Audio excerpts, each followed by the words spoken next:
하나님께서 오늘 우리에게 주신 말씀은 마태복음 11장 2절로 11절까지입니다. 조혜리 성도님이 하나님 말씀 봉독해 드립니다.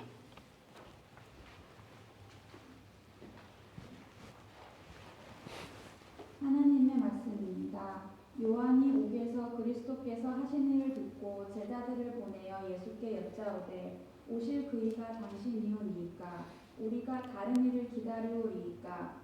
예수께서 대답하여 이르시되 너희가 가서 듣고 보는 것을 요한에게 아뢰되 맹인이 보며 못 걷는 사람이 걸으며 나병 환자가 깨끗함을 받으며 못 듣는 자가 들으며 죽은 자가 살아나며 가난한 자에게 복음이 전파된다 하라. 누구든지 나로 말미암아 실족하지 아니하는 자는 복이 있도다 하십니다. 그들이 떠나매 예수께서 무리에게 요한에 대하여 말씀하시되 너희가 무엇을 보려고 강 안에 나갔더냐? 바람에 흔들리는 갈대냐? 그러면 너희가 무엇을 보려고 나갔더냐? 부드러운 옷 입은 사람이냐? 부드러운 옷을 입은 사람들은 왕궁에 있느니라. 그러면 너희가 어찌하여 나갔더냐? 선지자를 보기 위함이었더냐? 옳다. 내가 너희에게 이르노니 선지자보다 더 나은 자니라. 기록된 바 보라 내가 내 사자를 내 앞에 보내노니 그가 내 길을 내 앞에 준비하리라 하신 것이 이 사람에 대한 말씀입니다. 내가 진실로 너희에게 말하노니 여자가 낳은 자 중에 세례 요한보다 큰 이가 일어남이 없도다. 그러나 천국에서는 극히 작은 자라도 그보다 큽니다. 아멘. 할렐루야. 오늘 대림절 세 번째 주일을 맞이하여 하나님께 예배드리는 여러분들에게 하나님 우리 아버지와 주 예수 그리스도로부터 은혜와 평강이 있기를 기원합니다. 우리가 왜 성탄절, 즉 그리스도의 탄생을 기뻐하는 것입니까? 세상에는 종교가 많으니 기독교를 믿지 않는 사람들은 메리 크리스마스 대신 해피 할로데이스라고 합니다. 크리스마스에서 그리스도를 빼자는 것입니다. 하지만 세상 사람들은 그렇게 해도 우리 그리스도인들은 해피 할로데이스가 아니라 메리 크리스마스가 되어야 합니다. 그리고 주님의 오심을 기뻐해야 합니다. 하나님이신 왕이신 예수님은 2000년 전 유대 땅 베들레헴에 오셨지만 우리가 사는 이 시대와 우리 마음 안에도 오십니다. 우리가 바로 지금 여기에서 주님의 오심을 기뻐해야 합니다. 예배란 하나님과 사랑에 빠지는 것입니다. 우리가 하나님께 예배 드리는 것은 하나님에 대한 나의 믿음을 확인하고 그분과 사랑을 주고받으며 하나님과 예수님과 사랑에 빠지는 것입니다. 그러므로 여러분이 예배 드릴 때 오직 예수님만을 생각하시고 십자가만을 바라보시기를 바랍니다. 우리를 구원하시려고 이 낮고 낮은 땅에 오신 예수님을 생각하시기 바랍니다. 예수 그리스도를 마음속에 모셔드리기를 바랍니다. 그러면 슬픔이 변하여 기쁨이 되고 불평이 변하여 감사가 되고 고통이 변하여 찬송이 될 줄로 믿습니다. 우리는 지난 주일 세례 요한이 외쳤던 말씀, 회개하라 천국이 가까이 왔느니라 라는 말씀을 들었습니다. 오늘은 세례 요한이 감옥에 갇혀 있을 때 요한이 그의 제자들을 예수님께 보내어 물었던 질문, 오실 그이가 당신입니까? 라는 메시아에 관한 질문을 생각해 보려고 합니다. 왜 세례 요한이 그런 질문을 했을까요? 또 우리는 그러한 질문을 갖고 있지는 않습니까? 세례 요한이 누구입니까? 누가복음에 따르면 세례 요한은 예수님과 가까운 친족 관계였습니다. 엘리사벳과 마리아가 친척입니다. 세례 요한의 출생을 미리 알려주었던 천사 가브리엘이 몇 달 후 예수님의 동정녀 탄생을 마리아와 요셉에게 알려주었습니다. 세례 요한은 예수님보다 약 6개월 정도 일찍 먼저 태어났습니다. 세례 요한은 예수께서 요단강에서 요한에게 세례를 받으려 하실 때에 요한이 말려 이르기를 내가 당신에게 세례를 받아야 할 터인데 당신이 내게로 오시나이까 라면서 겸손히 만류했습니다. 그러나 예수님께서는 이제 허락하라. 우리가 이와 같이 하여 모든 의의를 이루는 것이 합당하니라 라고 하실 때 요한이 예수님에게 세례를 베풀었습니다. 예수님이 세례를 받으시고 물에서 올라오실 때 하늘이 열리고 하나님의 성령이 비둘기 같이 임하였고 하늘로부터 이는 내 사랑하는 아들이요 내 기뻐하는 자라 라고 하시는 성부 하나님의 음성이 들렸습니다. 하나님이 예수님에게 사역을 맡기시고 또 사람들에게 확신감을 주신 것입니다. 예수께서 세례를 받으신 후에 광야로 가셔서 40일 금식하시며 마귀에게 시험을 받으셨습니다. 예수님이 마귀의 시험을 하나님의 말씀으로 이기셨습니다. 그 후에 갈릴리로 가셔서 인류 구원을 위한 공생애를 시작하셨습니다. 예수께서 공생애 사역을 시작하시면서 외치신 첫 번째 설교 말씀이 회개하라 천국이 가까이 왔느니라 라고 하는 말씀입니다. 세례 요한도 예수님도 똑같이 회개하라 천국이 가까이 왔다라고 외치셨습니다. 그만큼 회개 그리고 천국에 가까웠음을 알아야 한다라는 것이죠. 예수께서 온 갈릴리에 두루다니시며 하나님 말씀을 가르치시고 천국 복음을 전파하시며 백성의 모든 병과 약한 것을 고쳐주셨습니다. 이제 그리스도가 오시는 길을 준비했던 세례 요한의 사명이 끝나고 예수 그리스도의 사역이 본격적으로 시작된 것입니다. 오늘 본문 마태복음 11장에서 세례 요한은 감옥에 갇혀 있었습니다.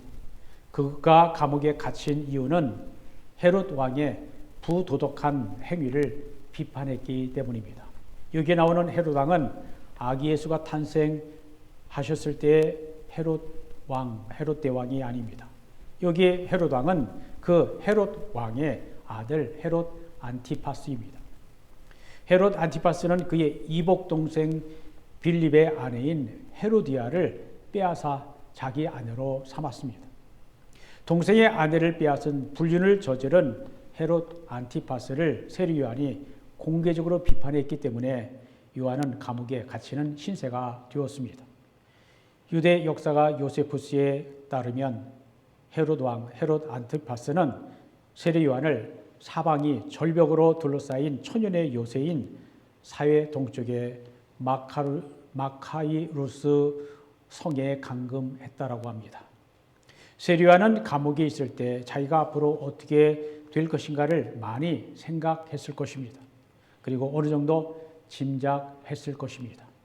대부분의 선지자들은 하나님의 말씀을 전하다가 많은 어려움, 큰 어려움을 겪었습니다. 선지자가 세상의 부정, 부패, 부도덕을 비판하면 권력자들은 그런 비판을 듣지 못하고 오히려 싫어했습니다. 그리고 부도덕한 권력자들은 선지자가 비판적인 말을 못하도록 감옥에 가두는 일이 많았습니다. 그러한 선지자 중에 예레미야도 있습니다. 세례 요한은 감옥 생활을 하고 있을 때 헤로디아의 딸이 헤롯의 생일날 헤롯을 기쁘게 하기 위해 매혹적인 춤을 추자. 원하는 것을 내게 구하라. 내 나라의 절반까지라도 주겠다라고 맹세할 때에 헤로디아는 그 아이의 엄마는 그리고 헤롯 안티파스의 아내가 된 헤로디아는 자기 딸에게 세례 요한의 머리를 달라라고 구했습니다. 비판하는 자의 입을 영원히 막기 위한 것이죠. 그래서 세례 요한은 목베임을 당하여 죽었습니다. 세례 요한은 세상의 부정, 불의와 맞서다가 죽은 것입니다. 세례 요한은 충성스럽게 자신의 사명을 완수했습니다. 세례 요한은 하나님께서 주신 사명을 완수하고 순교했으니 비록 젊은 나이에 죽었으나 그는 행복한 사람이라 할 것입니다. 세례 요한은 감옥에 갇혀 있어 외부의 소식을 모르는 절망적인 상태에 있었습니다. 그러나 세례 요한이 한창 인기가 높았을 때에 사람들이 세례 요한이 구약 성경에 예언된 그리스도가 아닌가라고 생각했습니다. 그래서 사람들이 요한에게 물었습니다. 당신이 그리스도입니까? 그때 세례 요한은 자신이 결코 그리스도가 아니라고 대답했습니다. 세례 요한은 수많은 사람들에게 세례를 주고 많은 인기와 존경을 받았으나 자신은 그리스도가 아님을 알고 있었습니다. 사람들이 또 요한에게 물었습니다. 그러면 누구냐? 네가 엘리야냐? 이르되 나는 아니라. 또 묻되 네가 그 선지자냐? 대답하되 아니라. 세례요한은 자기는 엘리야가 아니라고 대답합니다. 엘리야가 누구입니까? 엘리야는 북이스라엘의 악한 왕 아합 때에 바알과 아세라 선지자 850명과 겨루어 이겼던 능력의 선지자입니다. 하지만 세례 요한이 열왕기상 18장에 나오는 그 엘리야는 아닐지라도 구약 성경의 말라기 3장 1절에 약속된 선지자였습니다. 말라기 3장 1절을 읽어드립니다. 만군의 여호와가 이르노라. 보라 내가 내 사자를 보내리니 그가 내 앞에서 길을 준비할 것이라.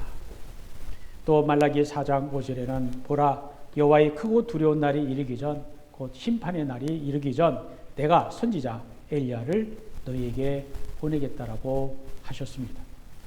누가복음 1장 17절을 보면 말라기 4장 5절에서 말한 엘리야는 세례 요한을 가리킴을 알 수가 있습니다. 가브리엘 천사가 말합니다. 그가 또 곧 세례 요한이죠.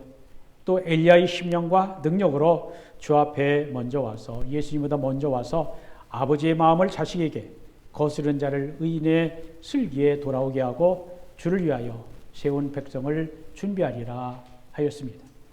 이 말씀은 엘리야 즉 세례 요한이 와서 아버지의 마음을 자녀에게로 돌이키게 하고 자녀들의 마음을 아버지에게로 돌이키게 하는 일을 하게 될 것이라는 예언입니다. 예수님께서도 오늘 본문 바로 뒤에 나오는 마태복음 11장 14절에서 이렇게 말씀하셨습니다. 만일 너희가 즐겨 받을진대 오리라 한 엘리야가 곧 이 사람 곧 세례 요한이라 라고 분명히 말씀해 주셨습니다. 그러나 세례 요한은 그 선지자는 아니었습니다. 그 선지자 the prophet입니다. 또 묻되 네가 그 선지자냐 대답하되 아니라. 신명기 18장 15절 18장 18절에 두 군데 하나님께서 모세에게 말씀하십니다. 네 하나님 여호와께서 너희 가운데 네 형제 중에서 너를 위하여 나와 같은 곧 모세와 같은 선지 하나를 일으키리니 너희는 그의 말을 들을지니라 라고 하셨습니다. 그 선지자 더 프라핏에 관한 말씀은 요한복음에 3번 나오는데 모세와 같은 그 선지자란 그리스도를 의미하는 말입니다. 사도행전 3장에서 베드로는 그 선지자는 예수님이라고 분명히 밝혔습니다. 사람들이 세례 요한에게 그 선지자가 아니라면 당신은 누구냐라고 물을 때 나는 선지자 이사야의 말과 같이 주의 길을 곧게 하라고 광야에서 외치는 자의 소리라 하였습니다. 세례 요한 자신은 그리스도 예수님이 오시는 길을 준비하라고 광야에서 그 세상에서 외치는 소리에 불과하다는 것입니다. 세례 요한은 그리스도를 사람들에게 소개하는 메신저라는 것입니다. 그러나 세례 요한은 예수님께서 감옥에 갇힌 자신에 대해 관심이 없다는 생각이 들자 예수가 그리스도가 아닐 수도 있겠다라고 하는 의문이 생기기 시작합니다. 그래서 세례 요한은 예수에게 자기의 제자들을 보내어서 물었습니다. 그것이 마태복음 11장 2절 3절입니다. 요한이 옥에서 그리스도께서 하신 일을 듣고 제자들을 보내어 예수께 여짜오되 오실 그이가 당신이 오니까 우리가 다른 일을 기다리오리이까. 여기에서 오실 그이는 메시아 그리스도를 의미합니다. 유대인들이 오랫동안 메시아를 대망한 이유가 있었습니다. 이스라엘은 수천 년 동안 주변의 강대국들로부터 억압을 받았습니다. 애굽, 이집트죠. 아시리아, 아수르입니다. 바벨로니아, 바벨론, 헬라, 그리고 로마 제국 등 주변의 큰 나라들로부터 지배를 받았습니다. 디아스포라, 흩어짐이죠. 흩어진 유대인들이 전 세계에 흩어져 살고 있는 이유도 강대국으로부터 핍박을 받았기 때문입니다. 그들은 모세나 다윗과 같은 메시아가 오셔서 이스라엘과 온 세상을 다스리기를 기다리고 있었습니다. 당시 예수님의 정체성에 관한 소문이 많았습니다. 예수는 세례 요한, 엘리야, 예레미야 선지자 중에 하나라고 하는 소문이 있었습니다. 예수님은 가이사랴 빌립보에서 제자들에게 그 소문에 대해 물으시면서 제자들의 생각을 물으신 적이 있습니다. 너희는 나를 누구라 하느냐? 그때 베드로가 고백합니다. 주는 그리스도시요 살아계신 하나님의 아들이십니다. 그런데 오늘 본문에서 예수님은 세례 요한의 질문에 대해 자신이 메시아다, 메시아가 아니다 라고 직접적으로 대답하지 아니하시고 다음과 같이 간접적으로 말씀하셨습니다. 5절 말씀입니다. 맹인이 보며 걷는 사람이 못 걷는 사람이 걸으며 납병 환자가 깨끗함을 받으며 못 듣는 자가 들으며 죽은 자가 살아나며 가난한 자에게 복음이 전파된다 하라. 여기에 언급된 맹인, 시각장애인, 못 걷는 사람, 절름발이입니다. 그리고 안진뱅이입니다. 납병 환자, 문둥병자죠. 청각장애인. 이러한 모든 장애가 회복되는 것은 이사야 선지자를 통해 예언된 메시아의 표적들입니다. 이 말씀은 예수께서 이사야서 61장 1절의 말씀을 상기시켜 줍니다. 제가 읽어드립니다. 주 여호와의 영이 성령이 내게 내리셨으니 이는 여호와께서 내게 기름을 부으사 가난한 자에게 아름다운 소식을 전파하게 하려 하심이라. 나를 보내사 마음이 상한 자를 고치며 포로된 자에게 자유를 갇힌 자에게 노임을 선포하며 여호와의 은혜의 해 곧 구원의 해를 우리 하나님의 보복의 날을 선포하여 모든 슬픈 자를 위로할 것을 말씀하셨습니다. 예수님은 자신의 사역이 메시아에 관한 하나님의 약속의 성취라는 것입니다. 예수님의 대답은 유대인들의 메시아 대방 사상과 일치합니다. 그리스도는 병들고 파괴된 사람들의 삶을 회복합니다. 시각장애인, 못 걷는 사람, 납병 환자, 청각장애인의 모든 장애가 회복이 됩니다. 심지어 죽은 자가 살아납니다. 복음서에는 예수께서 죽은 자를 살리신 사건이 3군데 나옵니다.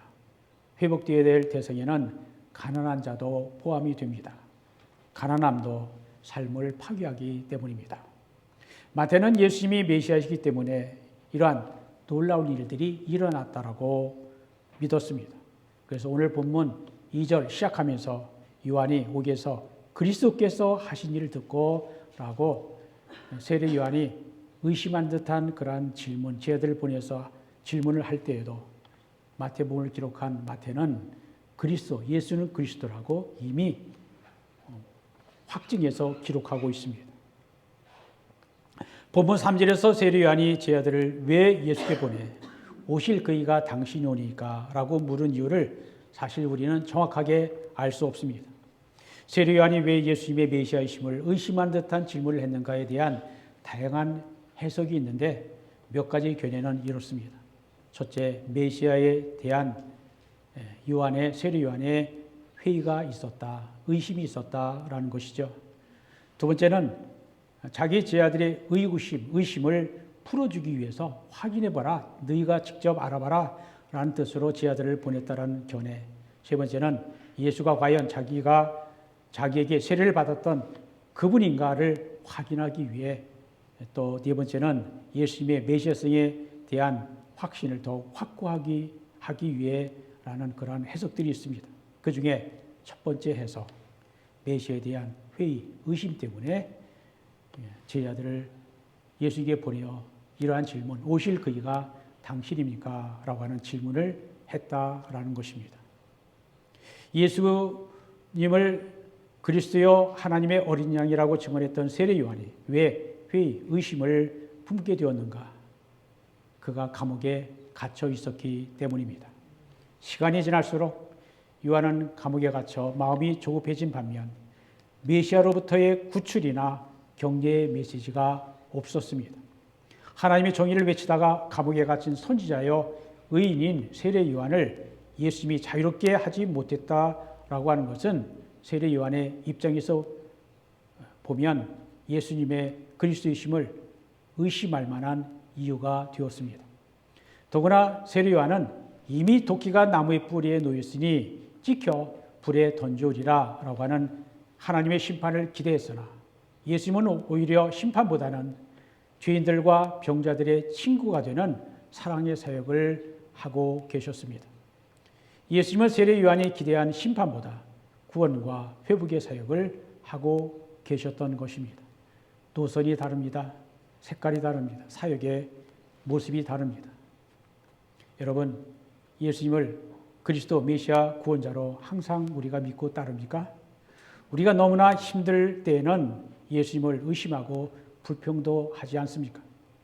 세례 요한의 믿음이 없음을 우리가 비난할 일이 아닙니다. 사람의 마음은 항상 변하기 때문입니다. 우리가 세례 요한처럼 예수님을 의심하지는 말아야 합니다. 거기에 대한 해결은 본문 6절입니다. 누구든지 나로 예수로 말미암아 실족하지 아니한 자는 복이 있도다. 여기서 실족하지 아니한 자라는 말을 공동 번역 성경은 예수님에게 의심을 품지 않는 사람이라 했고, 현대어 영어 성경은 예수님을 거절하지 않는 사람이라고 했습니다. 종교개혁자 마틴 루터는 예수님에게 화를 내지 않는 사람이라고 했습니다. 화를 내는 게 왜 화냅니까? 불만이 있기 때문이고 내 생각 왜 안 들어주느냐라는 생각 때문에 화를 내는데, 예수님에게 화를 내지 않는 것이 곧 실족하지 않는 것이라는 겁니다.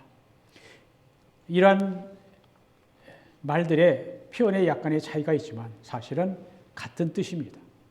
예수님이 메시아, 그리스도라고 하는 사실에 대한 믿음이 흔들리지 않는 사람은 복이 있다라는 것이죠. 여기서 복은 구원과 같은 뜻으로 받아들일 수 있습니다. 곧 예수님이 그리스도라고 하는 믿음이 흔들리지 않는 사람이 구원을 받는다라는 것입니다. 예수님이 실족을 말씀하신 이유는 예수님을 믿지 못해서 실족하는 사람들이 많았기 때문입니다. 세례 요한이 오랫동안 감옥에 갇혀 있다 보니 예수님에 대한 그의 믿음이 흔들렸습니다. 하나님의 정의를 외치다가 억울하게 감옥에 갇힌 신세가 된 세례 요한을 풀어내지 못하는, 해방시키지 못하는 당신이 메시아라고 할 수 있느냐라는 것입니다. 사실 예수님 당시에 거짓 메시아가 많았습니다. 2000년 기독교 역사에서 거짓 그리스도가 많았습니다. 지금도 가짜 메시아가 있습니다. 메시아라고 주장하는 사람들이 나타났기 때문에 예수님도 그러한 가짜가 아닌가라고 생각한 사람이 있었습니다. 유대인들이 예수님을 가짜 메시아로 생각한 이유는 그들이 메시아를 통해 이루어질 것으로 기대했던 희망이 예수님에게서 실현되지 않았기 때문입니다. 예수님은 유대인들을 로마 제국의 압제에서 구해내지 않았습니다. 세례 요한은 죄와 심판에 대해 엄하게 선포했는데 예수님은 죄인들, 병자들의 친구가 되었습니다. 그런 식으로 어떻게 구원을 하나 의심이 들었던 것입니다. 하지만 실상은 세례 요한의 역할은 죄에 대한 책망으로 메시아의 메신저 역할을 했던 반면 예수님의 관심은 죄인과 병자와 가난한 자들이 구원을 받는 일이었습니다. 사람들은 답답하고 억울한 일을 당할 때 당장 억울함에서 풀어달라고 떼를 씁니다. 하나님이 살아계시다면 왜 억울한 일을 당할 것을 수수방관하느냐? 왜 악이 존재하도록 내버려 두느냐? 고달픈 세상에서 나를 당장 도와주지 않느냐라는 것입니다. 그런 하소연 자체가 잘못된 것은 아닙니다. 그러나 그런 요구가 해결되지 않으면 실망하고 불평, 원망하는 것이 문제입니다. 예수님을 참 그리스도로 경험하지 못했기 때문입니다. 실족은 믿음에서 떠나 의심하고 넘어지는 것입니다. 세례 요한은 예수님께서 인정한 선지자였습니다. 본문 9절 이하에 이렇게 말씀하십니다. 그러면 너희가 어찌하여 나갔더냐? 선자를 보기 위함이더냐? 옳다. 내가 너에게 이르노니 선지자보다 더 나은 자니라. 기록된 바 보라. 내가 내 사자를 네 앞에 보내노니 그가 네 길을 네 앞에 준비하리라 하신 것이 이 사람에 대한 말씀이니라. 내가 진실로 너에게 이르노니 여자가 낳은 자 중에 세상에 태어난 자 중에 세례 요한보다 큰 이가 일어남이 없도다. 그러나 천국에서는 극히 작은 자라도 그보다 세례 요한보다 크니라 라고 하셨습니다. 세례 요한은 예수님보다 앞서 와서 예수께서 오시는 길을 준비하라고 보냄을 받은 선지자입니다. 세례요한은 바람에 흔들리는 갈대와 같은 사람이 아닙니다. 그는 추상과 같은 엄격한 사람입니다. 자기 자신에 대해서도 엄격하고 죄에 대해서 엄격했습니다. 세례요한은 강직하고 죄와 타협할 줄 몰랐던 사람입니다. 세례요한은 화려한 옷을 입은 사람이 아닙니다. 세상에 부귀영화 구하지 않았습니다. 그는 광야에서 하나님의 말씀을 선포한 선지자입니다. 요한은 메시아이기를 예비한 자로서 구약의 모든 선지자보다 뛰어난 인물입니다. 그리고 예수님은 여자에게서 난 자 중에 세례요한보다 큰 자가 없다라고 하시지만 여기에서 가장 정작 중요한 말씀은 마지막 표현입니다. 그러나 천국에서는 극히 작은 자라도 그보다 크니라. 무슨 말입니까? 세례 요한이 구약시대의 마지막 선자로서 그리스도가 오시는 길을 준비한 자이지만 그리스도의 복음이 시작된 신약시대에 천국에 들어갈 믿음이 있는 자는 세례 요한보다 큰 자라라는 뜻이죠. 천국에 들어간 사람은 예수님이 오실 그리스도인가 그리스도가 아닌가라고 의심하거나 실족하지 않는다는 것입니다. 우리가 구원을 받으려면 예수님이 그리스도라고 하는 사실을 의심하면 안 됩니다. 잠시 의문을 가질 수는 있지만 끝까지 의심하고 믿음에서 떠나면 안 됩니다. 우리는 예수님이 유일하신 구원자인가를 의심하는 세례 요한과 함께해서는 안 됩니다. 세례 요한이 구약시대의 위대한 선지자이지만 하늘나라에서는 가장 작은 이보다 더 작은 이유는 이것입니다. 요한의 메시지에 대한 열정은 뜨거웠지만 심판에 매달리고 있었기 때문입니다. 요한은 하나님의 긍휼, 하나님의 사랑, 회복을 무시하는 과오를 범했습니다. 사람들이 예수님을 메시아로 경험하지 못하는, 그리스도로 경험하지 못하는 이유는 예수님이 선포한 하나님 나라의 독특한 성격을 이해하지 못했기 때문입니다. 하나님의 나라는 이미 시작되었습니다. 그러나 하나님의 나라는 아직 완성되지 않았습니다. 하나님의 나라는 이미와 아직 사이에 긴장 상태에 있습니다. 하나님의 나라는 already but not yet. 이미 그러나 아직 아니라고 하는 그러한 것입니다. 메시아는 이미 인간 구원의 역사 안으로 들어오셨습니다. 초림의 예수님입니다. 예수님은 십자가에서 죽었으나 창조의 하나님께서 생명의 하나님께서 그를 죽은 자 가운데서 다시 살리셨습니다. 예수님을 통하여 우리는 부활 생명을 약속받았습니다. 영생을 약속받았습니다. 또한 우리는 메시아가 세상 끝날 다시 오기를 기다리고 있습니다. 주님이 재림하실 때 우리가 이해하지 못했던 인생의 고난과 고생, 모순적인 일들이 다 해결되고 이해가 될 것입니다. 우리가 지금은 깨닫지 못했던 일들이 주님이 오시는 그때는 이해가 될 것입니다. Already but not yet. 이미 그러나 아직은 아님. 그 이해를 하나 든다면 이런 것입니다. 우리는 아직 죽지 않았지만 죽음은 이미 그림자처럼 우리를 따라다닙니다. 죽음은 아직은 아니지만 이미 와 있습니다. 모든 것이 결정되는 종말 생명은 아직 완성되지 않았으나 이미 비밀한 방식으로 우리가 이해하지 못한 방식으로 우리 앞에 놓여 있습니다. 메시아가 행하시는 구원이 아직 완전하게 이루어지지 않았으나 우리의 현재의 삶에 비밀스러운 방식으로 우리가 이해하지 못한 방식으로 이미 와 있는 것입니다. 요한복음 17장 3절에 하나님과 예수님을 지금 아는 것이 바로 영생이라고 말씀하고 있습니다. 읽어드립니다. 영생 곧 유일하신 참 하나님과 그가 보내신 자 예수 그리스도를 아는 것이 영생이라 라고 하십니다. 여기서 안다는 말은 경험적으로 친밀하게 아는 것을 의미합니다. 우리가 예수님을 가깝게 인격적으로 알아야 합니다. 그래야 구원과 영생을 하나님 나라에 가서도 받고 지금 여기에서도 구원의 확신과 영원한 생명의 기쁨을 누릴 수 있는 것입니다. 성도 여러분, 우리는 대림절을 지내고 있습니다. 여전히 세상은 어둡습니다. 경제적 곤란과 전쟁이 그치질 않습니다. 온갖 인생의 불행을 겪는 사람들이 많습니다. 하나님이 주시는 마음과 눈으로 보면 세상 모든 사람이 다 아프고 불쌍한 사람들입니다. 이러한 현실을 가슴 아파하고 이러한 세상을 바꾸려고 애쓰는 것 좋은 일입니다. 해야 합니다. 메시아를 따르는 사람은 당연히 그렇게 살아야 합니다. 그러나 세상이 뭐 이렇게 엉망이냐, 내 인생이 왜 이렇게 힘들고 안 풀리냐, 하나님이 없는 것 아니냐고 의심함으로 믿음에서 떠나거나 실족하지 않아야 합니다. 그러한 힘든 세상, 이사야의 메시아의 희망이, 세례 요한의 메시아의 질문이 가르치는 궁극적인 정의와 평화, 영생이 예수님을 통해서 이미 비밀한 방식으로 시작이 되었기 때문입니다. 우리는 구원과 정의와 평화가 완성될 순간을 오늘도 간절히 기다리고 있습니다. 주님의 오심을 기다리는 대림절 신앙으로 살아가는 사람은 어떠한 상황도 두렵지 않습니다.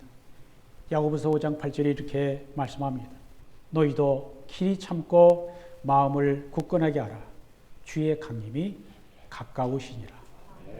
주님의 오심이 가까운 때를 살아가는 우리는 어둡고 힘든 세상에서 그리스도를 믿고 인내하는 가운데 다시 오시는 주님을 맞이하게 되기를, 그분을 그리스도를 믿고 살아가게 되기를 우리 주 예수 그리스도 이름으로 축원드립니다. 기도합니다. 긍휼과 자비의 하나님, 믿음이 부족한 저희들을 종종 주님의 선하심과 인자하심을 의심할 때가 있습니다. 그럴 때마다 다시 말씀으로 그리고 우리에게 행하신 은혜로 다시 일으켜 세워주심을 믿는 믿음을 주옵소서. 예수님을 보내주시어 죄와 사망의 종이 될 수밖에 없었던 저희들을 건져주심을 감사합니다. 그러한 주님을 늘 생각하고 섬기며 믿으며 따라가는 우리가 되게 하옵소서. 예수님의 이름으로 기도합니다.